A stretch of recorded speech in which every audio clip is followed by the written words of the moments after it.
तो चलिए दोस्तों, आज का वीडियो स्टार्ट करते हैं। तो इस वीडियो के अंतर्गत अपन टोटल लगभग 50 या 51 क्वेश्चन करने वाले हैं। ठीक है, 51 क्वेश्चन करने वाले हैं, जिसके अंतर्गत राजस्थान की जो हिस्ट्री, कल्चर और ज्योग्राफी के सारे प्रीवियस ईयर के क्वेश्चन है। और ऐसे प्रीवियस ईयर के क्वेश्चन है जो कि अपने राजस्थान के जो एग्जाम होते हैं उसके अंतर्गत बहुत ज़्यादा रिपीट होते हैं, यानी बहुत सारे एग्जाम के अंतर्गत रिपीट हो चुके हैं और लेटेस्ट क्वेश्चन है। ठीक है, और इसके अलावा इस पिछले वीडियो के अंतर्गत भी मैंने लगभग 52 क्वेश्चन करवाए थे। और इसके साथ में देखो, अपन हर क्वेश्चन का 360 एक्सप्लेनेशन करने वाले हैं। ठीक है, कि उससे रिलेटेड और क्या क्या क्वेश्चन पूछा गया है। तो इस प्रकार ये आपके लिए इंपॉर्टेंट वीडियो होने वाला है, जो CET 10+2 है उन बच्चों के लिए सबसे ज़्यादा इंपॉर्टेंट होने वाला वीडियो है। ठीक है, आने वाली सारी की सारी राजस्थानी एग्जाम है उन सभी के लिए इंपॉर्टेंट है। तो आपको बिना स्किप किए पूरा वीडियो देखना है। अब बिना किसी समय की बर्बादी के अपन स्टार्ट करते हैं। अभी तक चैनल को सब्सक्राइब नहीं किया तो सब्सक्राइब कर दीजिए। ठीक है, और आज का हमारा जो पहला क्वेश्चन है वो देखते जाओ। देखो, हमारा पहला क्वेश्चन है आज का, राजस्थान के जिले जो यहाँ पर्यटन के डेजर्ट सर्किट का मुख्य भाग है। ठीक है,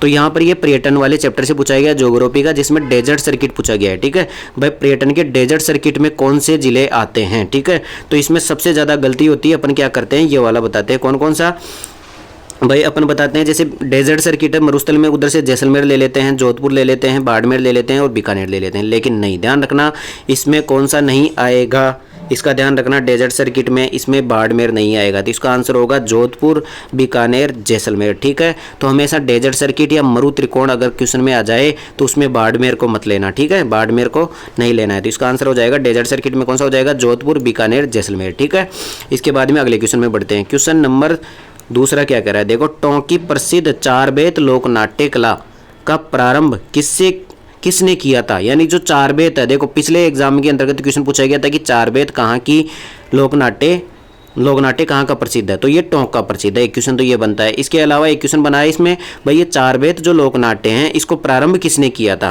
भाई इसको स्टार्ट किसने किया था, इसका प्रवर्तक कौन है, तो इसका है करीम खान यंग। कौन है, करीम खान यंग होगा। ठीक है, देखो इसमें कंफ्यूज मत होना, फिरोज खान यंग भी ऑप्शन में। ठीक है, तो नियंग याद मत करना, आप तो करीम खान याद रख लेना। ठीक है, तो कुल मिलाकर के पहला क्वेश्चन तो बनता है कि चारबेत लोकनाट्य कहाँ का प्रसिद्ध है, टोंक का प्रसिद्ध है, और किसने स्टार्ट किया था, करीम खान यंग ने स्टार्ट किया था। ठीक है, इतना समझ में आ गया। इसके बाद में अगला क्वेश्चन नंबर 3 क्या कहता है, देखो, वर्ष 2011 की जनगणना के अनुसार राजस्थान में वह जिला जहां शहरी जनसंख्या लिंगानुपात राज्य में सर्वाधिक रहा, यानी कि ऐसा कौन सा जिला है जहां पर शहरी जनसंख्या लिंगानुपात, यानी कि शहरों का जो जनसंख्या लिंगानुपात है वो सर्वाधिक रहा है, तो किसका है, टोंक जिले का। ठीक है, टोंक जिले का शहरी लिंगानुपात सर्वाधिक है, टोंक जिले का शहरी लिंगानुपात सर्वाधिक है। ठीक है, इसको भी ढंग से याद कर लेना। इसके बाद में आगे बढ़ते हैं अपन क्वेश्चन नंबर 4 की ओर। क्वेश्चन नंबर 4 क्या कहता है, रिडकोर एक संयुक्त उद्यम के रूप में 50-50 के अनुपात में राजस्थान सरकार तथा किसके द्वारा स्थापित की गई। देखो, रिडकोर एक संस्थान है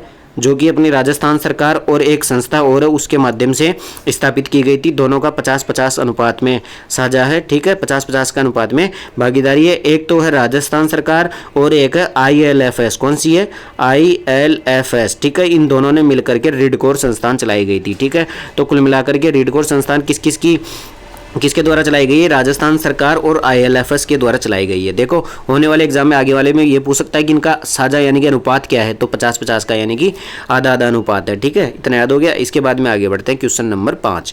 क्वेश्चन नंबर 5 क्या कह रहा है, निम्नलिखित में से किस स्थान पर राजस्थान में साधारणतः सर्वाधिक वर्षा दर्ज की गई है। तो सबसे ज्यादा, देखो स्थान पूछ रहा है, कभी भी स्थान पूछ ले तो सर्वाधिक बरसात बता देना आप कहाँ पर, माउंट आबू में। अगर स्थान पूछे तो माउंट आबू, और अगर आपको जिला पूछे तो जिला में आपको झालावाड़ आंसर देना है। क्या देना है, झालावाड़। अगर जिला पूछे भाई सबसे ज्यादा बरसात कौन से जिले में होती है, तो झालावाड़ जिले में होती है। लेकिन स्थान पूछे तो आपको माउंट आबू देना है। ठीक है, माउंट आबू कहाँ पर है, सिरोही के अंतर्गत है। ठीक है, इतना याद हो गया। इसके बाद में आगे बढ़ते हैं क्वेश्चन नंबर 6। क्वेश्चन नंबर 6 कहता है, देखो, मुर्की आभूषण शरीर के किस भाग पर पहना जाता है। तो मुर्की आभूषण शरीर के किस भाग पर पहना जाता है, कान में पहना जाता है। ठीक है, मुर्कियां नहीं पहनते क्या। देखो, पुरुषों के आभूषणों में से केवल 2 ही क्वेश्चन सबसे ज्यादा इंपॉर्टेंट है। एक तो ये मुर्की वाला, ये बहुत एग्जाम में आ चुका है भाई। मुर्की आभूषण पुरुषों का है और कान में पहना जाता है। और इसके अलावा एक आभूषण है जो स्टेनोग्राफर के जो एग्जाम हुआ था ना 5 अक्टूबर को, उसके अंतर्गत भी आया था। कौन सा, छेलकड़ी वाला। कौन सा आया था, छेलकड़ी आभूषण पहले भी आ चुका है एग्जाम में, और अभी लेटेस्ट आया है कि छेलकड़ी आभूषण पुरुषों द्वारा कहाँ पर पहना जाता है, तो उसको भी कान में पहना जाता है। ठीक है, तो छेलकड़ी को भी कान में पहना जाता है, मुर्की को भी कान में पहना जाता है। तो कुल मिलाकर के आपको पुरुषों के दो आभूषण ध्यान रखना है, एक तो मुर्की और एक छेलकड़ी। ठीक है, और दोनों के दोनों कहाँ पर पहने जाते हैं, दोनों के दोनों कान में पहने जाते हैं। कहाँ पर पहने जाते हैं, कान के अंतर्गत पहने जाते हैं। इसके बाद में आगे बढ़ते हैं क्वेश्चन नंबर 7। क्वेश्चन नंबर 7 है, किसके शासनकाल में किशनगढ़ चित्रकला शैली को स्वतंत्र रूप प्राप्त हुआ था। यानी किशनगढ़ चित्रशैली थी वह किसके काल में स्वतंत्र रूप प्राप्त हुआ था, तो ये काल हो जाएगा किसका, राजा सामंत सिंह। किसका, राजा सामंत सिंह। अब आप मुझे ये बताओ, एग्जाम में पूछा हुआ क्वेश्चन है कि राजा सामंत सिंह है, इनका उपनाम क्या था भाई, किशनगढ़ चित्रशैली के अंतर्गत इनको क्या कहा जाता था, तो इनको कहा जाता था नागरीदास। क्या कहा जाता था, नागरीदास कहा जाता था। ठीक है, इसको याद रख लेना। ठीक है, दोनों क्वेश्चन एग्जाम में पूछे हुए हैं। इसके बाद में आगे बढ़ते हैं अपन, क्वेश्चन नंबर 8 क्या कहता है। क्वेश्चन नंबर 8 है, मध्यकाल में जो खंगा एक प्रकार का था, खंगा क्या है, तो कुल मिलाकर के देखो एग्जाम में अगर अपन खंगा देख के चलेंगे ना, तो खंगा नॉर्मली तो क्या होता है, एक खंगा अपन जो बाल बनाते हैं ना वो खंगा, तो उस हिसाब से तो जूता भी नहीं है, वस्त्र भी नहीं है, पगड़ी भी नहीं है, आभूषण भी नहीं है। तो लेकिन ये खंगा वो वाला खंगा नहीं है, खंगा है ये एक पगड़ी का नाम है। ठीक है, क्या एक प्रकार की पगड़ी होती है खंगा। ठीक है, तो इसका विशेष ध्यान रख लेना, थोड़ा अलग क्वेश्चन है। ठीक है, खंगा क्या है, तो एक प्रकार की पगड़ी का नाम है। ठीक है, इतना समझ में आ गया। इसके बाद में क्वेश्चन नंबर 9 की ओर बढ़ते हैं अपन। देखो क्वेश्चन नंबर 9 क्या कह रहा है। क्वेश्चन नंबर 9 कह रहा है, राजस्थान में लौटते मानसून की अवधि क्या होती है। लौटते मानसून या बोल सकता है प्रत्यावर्तन मानसून। ठीक है, मानसून का प्रत्यावर्तन मतलब कि मानसून आने के बाद वापस कब लौटता है, तो कौन से महीने में लौटता है। देखो मार्च से जून, इसमें तो नहीं आता, गर्मियों पड़ती है इसमें तो। ठीक है, इसके बाद में जुलाई से सितंबर, इसमें तो मानसून आता है। अक्टूबर से दिसंबर, और एक जनवरी से मार्च। जनवरी से मार्च में तो मानसून सीजन है ही नहीं, तो क्या आ जाएगा, अक्टूबर से दिसंबर तक इसका प्रत्यावर्तन काल या लौटते हुए मानसून का काल कहा जाता है। ठीक है, तो समझ में आ गया। तो कुल मिलाकर के जुलाई से सितंबर में तो मानसून आता है, और अक्टूबर से दिसंबर में मानसून वापस लौट जाता है। तो लौटता हुआ मानसून अक्टूबर से दिसंबर हो गया। ठीक है, इसके बाद में गिरी सुमेल का युद्ध किसके मध्य हुआ था। बहुत इंपॉर्टेंट क्वेश्चन, बहुत बार एग्जाम में पूछा हुआ क्वेश्चन है भाई, गिरी सुमेल का युद्ध किसके बीच में हुआ था। तो एक थोड़ी सी ट्रिक बता देता हूँ भाई, सुमेल से याद रख लेना शेरशाह सूरी। भाई से क्या आ जाएगा, शेरशाह सूरी, तो एक ऑप्शन में आ जाएगा, दो ऑप्शन में देखो शेरशाह सूरी दिख रहा है। इसके बाद में आप ध्यान रखना, गिरी सुमेल का युद्ध हुआ था शेरशाह सूरी और राव मालदेव के बीच में। किसके बीच में हुआ था, राव मालदेव और शेरशाह सूरी के बीच में हुआ था। ठीक है, और जो ये युद्ध हुआ था, ये युद्ध 1544 में हुआ था। कब हुआ था, 1544 में हुआ था। इसकी एक विशेष बात याद रखना कि जो शेरशाह सूरी ने एक डायलॉग भी बोला था भाई, राव मालदेव के दो, एक कौन सा था, उदल और जेता और कुपा, क्या नाम थे, जेता और कुपा, इसके दो सेनापति थे। जेता और कुपा दो सेनापति थे मालदेव के, जो इस युद्ध के अंतर्गत मालदेव की तरफ से लड़ रहे थे। किसके खिलाफ, शेरशाह सूरी के खिलाफ। ठीक है, तो ये जेता और कुपा इतनी बहादुरी से लड़ते हैं कि इन्होंने, शेरशाह सूरी ने ऐसे कहा था इसके बारे में, भाई मैं एक मतलब छोटे से चीज़ के लिए मैं पूरी हिंदुस्तान की बादशाह खो देता। ठीक है, तो एक मुट्ठी भर बाजरे के लिए पूरी हिंदुस्तान की बादशाह खो देता, तो शेरशाह सूरी ने कहा था ये कथन भी। ठीक है, इतना याद हो गया। इसके बाद में आगे बढ़ते हैं अपन। अगला क्वेश्चन है, देखो क्वेश्चन नंबर 11। क्वेश्चन नंबर 11 क्या कह रहा है कि परेवार बालू का पत्थर स्थित है। देखो एक बालू का पत्थर का प्रकार है, ये भी एग्जाम में पूछा हुआ है। देखो अच्छा क्वेश्चन है, नया नया क्वेश्चन है भाई। परेवार बालू का पत्थर कौन से जिले में स्थित है। परेवार बालू का पत्थर कौन से जिले में स्थित है, तो ये जैसलमेर जिले में स्थित है। ठीक है, तो परेवार पत्थर हो चाहे पीला पत्थर हो, दोनों के दोनों जैसलमेर में होता है। ठीक है, तो परेवार बालू का पत्थर कहाँ पर है, जैसलमेर में स्थित है। ठीक है, अच्छा क्वेश्चन याद कर लेना। इसके बाद में अगला क्वेश्चन है, निम्न में से कौन सा नृत्य बड़े नगाड़े की थाप के साथ किया जाता है। भाई ऐसा कौन सा नृत्य है जिसमें बड़ा नगाड़ा बजाया जाता है। भाई उसका मुख्य वाद्य यंत्र क्या होता है, बड़ा नगाड़ा होता है, तो वो होता है बम नृत्य। ठीक है, बम नृत्य के अंतर्गत बड़ा नगाड़ा बजाया जाता है। क्या बजाया जाता है, बड़ा नगाड़ा। ठीक है, अच्छा क्वेश्चन है ये भी। इसके बाद में आगे बढ़ते हैं, क्वेश्चन नंबर 13। वन विभाग राजस्थान द्वारा जारी प्रशासनिक प्रतिवेदन 2021-22 के अनुसार राज्य में वह जिला जहां वनों का प्रतिशत क्षेत्र द्वितीय सर्वाधिक जिले के भौगोलिक क्षेत्रफल का है। यानी कुल मिलाकर के ये पूछ रहा है कि जो वन रिपोर्ट आती है अपनी, उसके अंतर्गत राज्य का वह कौन सा जिला है जहां पर वन प्रतिशत में दूसरा स्थान है। वन प्रतिशत में दूसरा स्थान है, यानी कि प्रतिशत की दृष्टि से वनों में दूसरा स्थान है, तो वो कौन सा हो जाएगा, प्रतापगढ़ हो जाएगा। कौन सा हो जाएगा, प्रतापगढ़ हो जाएगा। ठीक है, प्रतिशत की दृष्टि से वनों में दूसरा स्थान किसका है, प्रतापगढ़ का है। ठीक है, फर्स्ट पे तो हमेशा कौन सा आएगा, उदयपुरी आएगा, और सेकंड पे कौन सा आ जाएगा, प्रतापगढ़ आ जाएगा प्रतिशत की दृष्टि से। ठीक है, इसके बाद में बात करते हैं अपन क्वेश्चन नंबर 14। क्वेश्चन नंबर 14 कह रहा है कि गोविंद गिरी की गतिविधियों का केंद्र 1911 और 1912 में था। यानी कि जो गोविंद गिरी थे, जो कि जनजातीय आंदोलन से संबंधित है, उनका गतिविधियों का केंद्र कौन सा था? 1911 से 1912 के बीच में वो कहाँ पर कार्य कर रहे थे? यहाँ पर मतलब कहाँ पर उनका केंद्र क्या था? तो उनका केंद्र था बेड़सा गाँव। कौन सा था?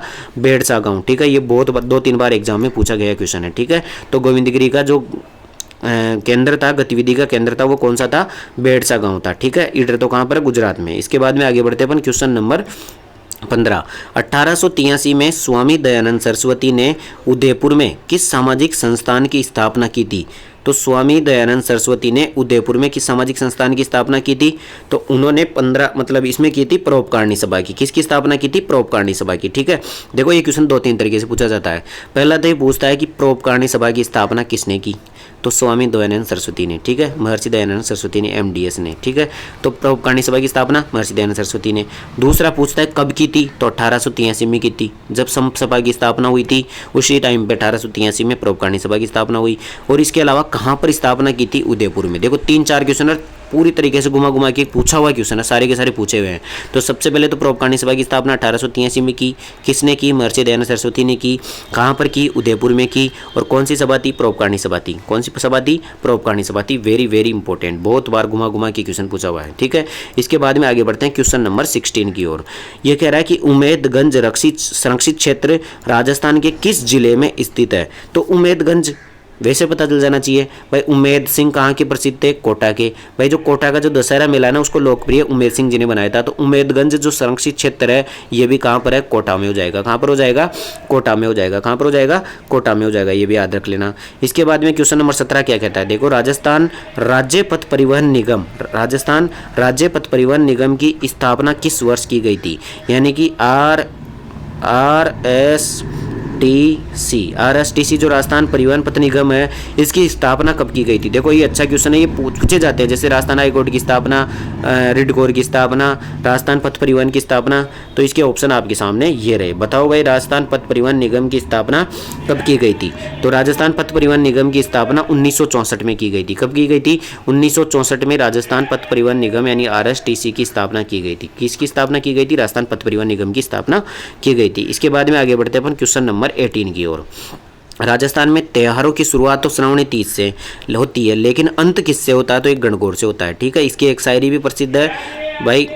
क्या आता है? तीज त्योहारा बावड़ी ले डूबी गणगौर। यानी तीज त्योहारा बावड़ी, यानी तीज से तो त्योहार स्टार्ट होते हैं और ले डूबी गणगौर यानी गणगौर से क्या हो जाते हैं? अंत हो जाते हैं। तो राजस्थान में त्योहार श्रावणी तीज से स्टार्ट होते हैं और समाप्त चैत्र में गणगौर से खत्म होते हैं। ठीक है, इतना समझ में आ गया। इसके बाद में क्वेश्चन नंबर 19।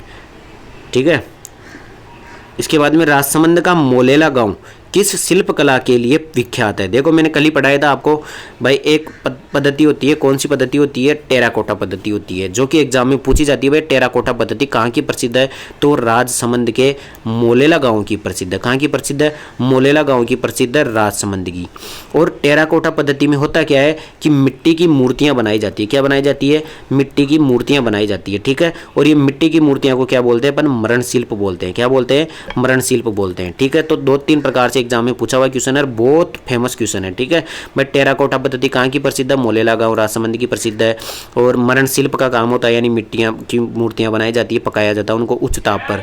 ठीक है, और कहाँ की प्रसिद्ध है? तो राजसमंद की प्रसिद्ध है। ठीक है, समझ में आ गया। इसके बाद में क्वेश्चन नंबर 20 बढ़ते हैं। क्वेश्चन नंबर 20 है, राजस्थान के निम्नलिखित जिलों में से कौन सा अति आर्द्र जलवायु प्रदेश का भाग है? अति आर्द्र यानी सबसे ज्यादा बरसात कहाँ पर होती है? सबसे ज्यादा तो अति आर्द्र जलवायु प्रदेश तो कौन सा? हाड़ौती क्षेत्र। हाड़ौती का एक ही जिला दे रखा है यहाँ पर, कौन सा है?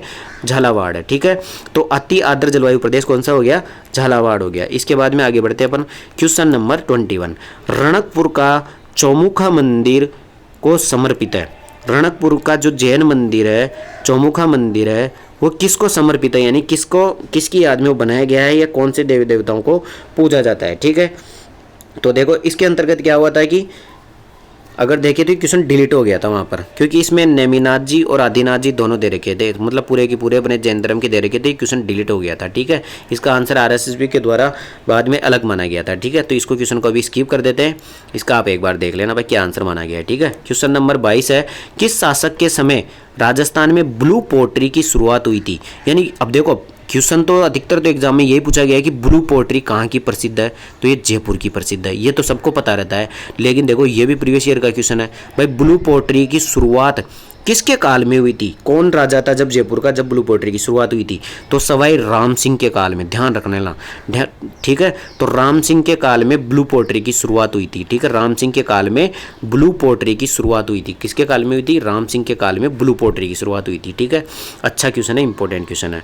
इसके बाद में क्वेश्चन नंबर 23 है, 300 ईसा पूर्व से 300 ईस्वी तक के काल के राजस्थान में गोल चेत्ते कहाँ मिले हैं? तो गोल चेत्ते का मतलब होता है कि मंदिर, मंदिर के साक्ष्य कहाँ से मिले हैं? तो बेराट सभ्यता से। ठीक है, लेकिन क्वेश्चन एग्जाम में ऐसे ही पूछता है, गोल चेत्ते के साक्ष्य कहाँ से मिले हैं? तो बेराट से मिले हैं। कहाँ से मिले हैं? बेराट से मिले हैं। ठीक है, एक ही सभ्यता है मात्र जहाँ से गोल चेत्ते के अवशेष मिले हैं। इसके बाद में क्वेश्चन नंबर 24, किस युद्ध में औरंगजेब ने जसवंत सिंह को हराया था? देखो औरंगजेब तो आप जानते ही हो मुगल बादशाह, और जसवंत सिंह कौन है? ये अपने जोधपुर के शासक जसवंत सिंह सेकंड। ठीक है, जसवंत सिंह। ठीक है, औरंगजेब ने जसवंत सिंह जी को किस युद्ध में हराया था? तो ये धर्मत का युद्ध हुआ था इनके बीच में। कौन सा युद्ध हुआ था? धर्मत का युद्ध हुआ था। ठीक है, ये भी अच्छा क्वेश्चन है भाई, औरंगजेब ने जसवंत सिंह जी को कौन से युद्ध में हराया था? धर्मत के युद्ध में हराया था। और इसको घुमा के अभी ऐसे पूछ लेगा कि धर्मत का युद्ध किन किन के बीच में हुआ था। ठीक है, ऐसे पूछ लेगा। इसके बाद में क्वेश्चन नंबर 25, डामोर जनजाति का निवास क्षेत्र है। तो डामोर जनजाति डे से डामोर, डे से डूंगरपुर। ठीक है, डे से डामोर, डे से डूंगरपुर। अब देखो दो ऑप्शन में डूंगरपुर दिख रहा है अपने को, लेकिन उसके साथ में एक बांसवाड़ा है और एक उदयपुर है, एक बांसवाड़ा है और एक टोंक है। तो टोंक तो बहुत दूर रह गया, यही है तीनों पास पास के, तो इसमें आंसर हो जाएगा ये डूंगरपुर, बांसवाड़ा, उदयपुर। डूंगरपुर, बांसवाड़ा, उदयपुर, डामोर जनजाति। ठीक है, इतना समझ में आ गया। बाकी की जनजाति मैंने बताई रखी है भाई कौन कौन से कहाँ की प्रसिद्ध है। इसके बाद में क्वेश्चन नंबर 26, राजस्थान के किन जिलों में वर्टिसोल मृदा नहीं पाई जाती है? वर्टिसोल बोलते हैं अपन, जो काली मिट्टी होती है ना, उसी मिट्टी को वर्टिसोल मृदा कहा जाता है, और ये नहीं पाई जाती है। तो सबसे पहले तो ध्यान होना चाहिए कहाँ पर पाई जाती है। तो वर्टिसोल मृदा पाई जाती है कहाँ पर? हाड़ौती क्षेत्र में। कहाँ पर पाई जाती है? हाड़ौती क्षेत्र में वर्टिसोल मृदा पाई जाती है। तो देखो ये भी हाड़ौती में आता है, ये भी हाड़ौती में आता है। और इसके अलावा अपन देखें, देखो कोटा, बूंदी, ये भी हाड़ौती में आते हैं। इसके अलावा झालावाड़ हाड़ौती में आ गया। अब इसमें देखो बीकानेर, चूरू, तो वहाँ पर हाड़ौती क्षेत्र के आसपास भी नहीं है। तो कुल मिलाकर के वर्टिसोल मृदा कहाँ नहीं पाई जाती है? तो ये बीकानेर और चूरू में नहीं पाई जाती है। मुख्य तो आप ये याद रखना कि वर्टिसोल मृदा कहाँ पर पाई जाती है? यह हाड़ौती क्षेत्र में पाई जाती है।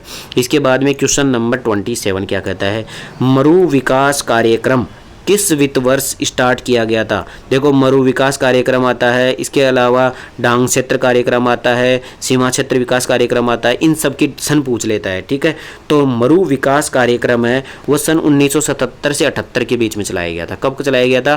77-78 में चलाया गया था। ठीक है, मरु विकास कार्यक्रम 77-78 में चलाया गया था। ठीक है, फैक्ट वाला क्वेश्चन है, याद कर लेना। इसके बाद में क्वेश्चन नंबर 28 क्या कहता है, देखो जालोर के शासक और अलाउद्दीन खिलजी के मध्य संघर्ष की जानकारी निम्न में से किस ग्रंथ से मिलती है? तो देखो एक तो अलाउद्दीन खिलजी है, और उसकी लड़ाई किससे हो रही है? जालोर के शासक से। अब इसका पूछ रहा ग्रंथ, भाई इन दोनों की लड़ाई का ग्रंथ कौन सा है? तो ऑप्शन देखते हैं भी। देखो क्वेश्चन ढंग से बढ़े ना अगर, तो आराम से क्वेश्चन हो जाता है। अब देखो इसमें ऑप्शन देखना आप कौन कौन थे। एक तो अलाउद्दीन खिलजी था, और एक कौन था? जालोर के शासक थे। तो हमीर हट तो ही नहीं सकता, क्योंकि हमीर तो वहाँ पर है ही नहीं, तो ये तो गलत हो गया। इसके बाद में देखो पद्मावत भी नहीं हो सकता, क्योंकि ये मेवाड़ से संबंधित है, चित्तौड़गढ़ से। अब देखो कानड़ देव प्रबंध साफ साफ दिख रहा है भाई, कानड़ देव कहाँ के शासक थे? जालोर के शासक थे।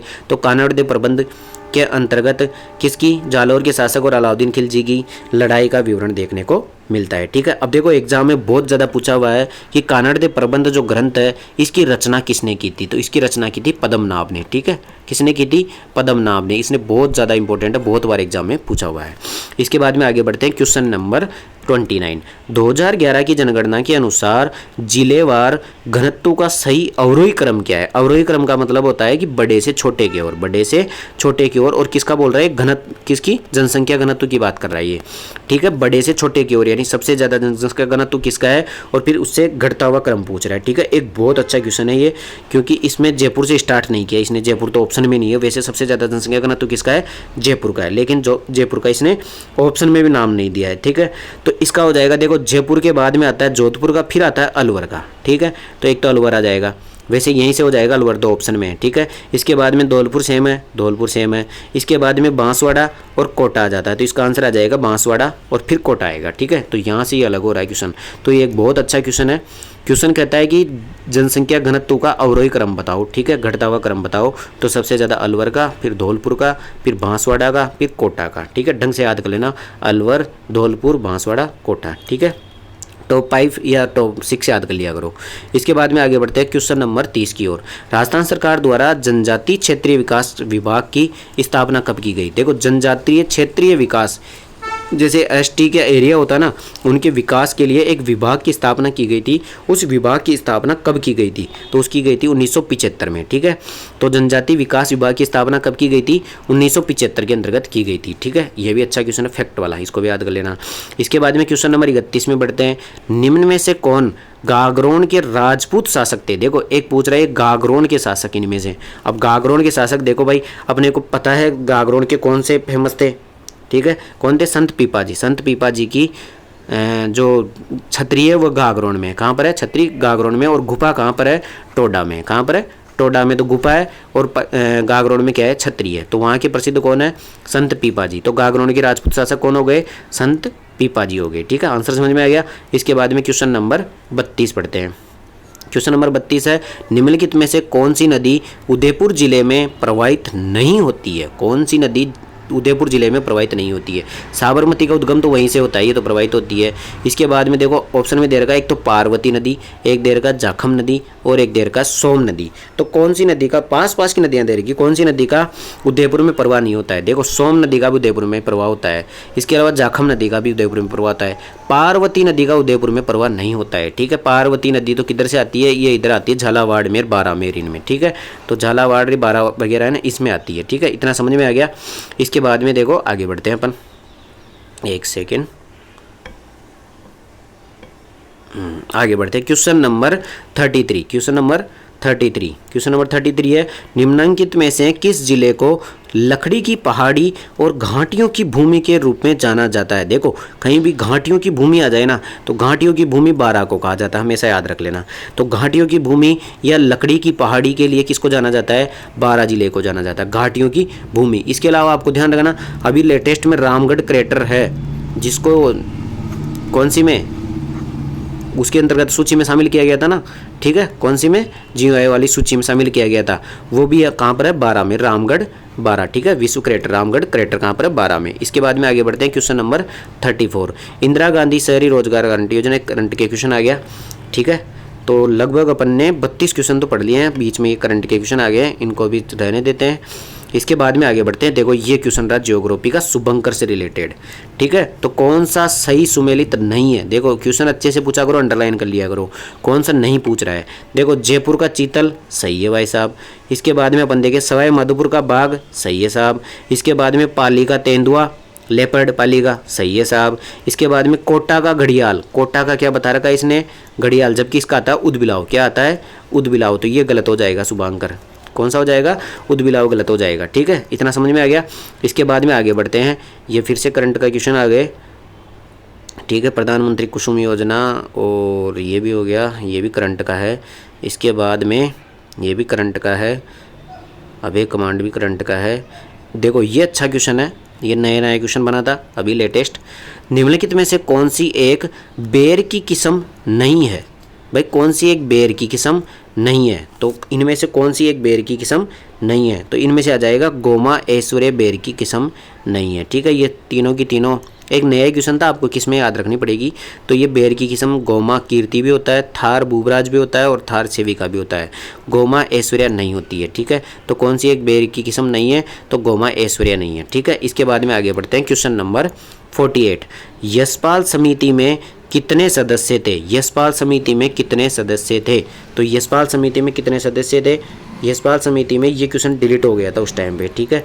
ये क्वेश्चन भी डिलीट हो गया था क्योंकि इसका ऑप्शन ही नहीं है इसमें, ठीक है। इसके बाद में आगे बढ़ते हैं अपन। देखो, ये करंट के क्वेश्चन हो गए, टोटल हो गए अपने पास 51 क्वेश्चन। देखो, मैंने टोटल 51 क्वेश्चन कराए हैं, जिसके अंतर्गत अपने जो लगभग 5 या 7 क्वेश्चन करंट के हो गए, उनको हटा दो। इसके अलावा प्रत्येक क्वेश्चन के साथ में 2 या 3 क्वेश्चन मैंने एक्स्ट्रा में जो एग्जाम में पूछे गए हैं वो भी बताए हैं, ठीक है। तो इस वीडियो के अंतर्गत इतना ही रखते हैं। पहले मेरी बात जाने से पहले एक बात सुन लो, आपको क्या करना है कि पिछले वीडियो के अंतर्गत भी मैंने ऐसे पूरा एक मतलब लगभग 50 से 52 क्वेश्चन थे और उनके 2-2 क्वेश्चन और यानी कि 100 क्वेश्चन का एमसीक्यू मैंने सोल्व कराए थे 360 डिग्री सॉल्यूशन। ठीक है, उस वीडियो को देख लो और आने वाली वीडियो को देखने के लिए आपको चैनल को सब्सक्राइब कर लेना है। और आपके लिए जानकारी के लिए बता दूं कि मैंने इसी चैनल पर आरबीएससी और एनसीईआरटी के जो 6 से 12 तक की किताबें चलती है उनके चैप्टरों के लास्ट में जो वस्तुनिष्ठ प्रश्न है उन सबको मैंने सोल्यूशन करा रखा है अपने इसी चैनल पर, आपको प्ले लिस्ट में मिल जाएगा, उसमें जाकर के आप देख लेना। राजस्थान जीके के क्वेश्चन वहीं से बनते हैं, वहाँ से बाहर नहीं जाते हैं, तो प्रैक्टिस के लिए वहाँ से कर लो।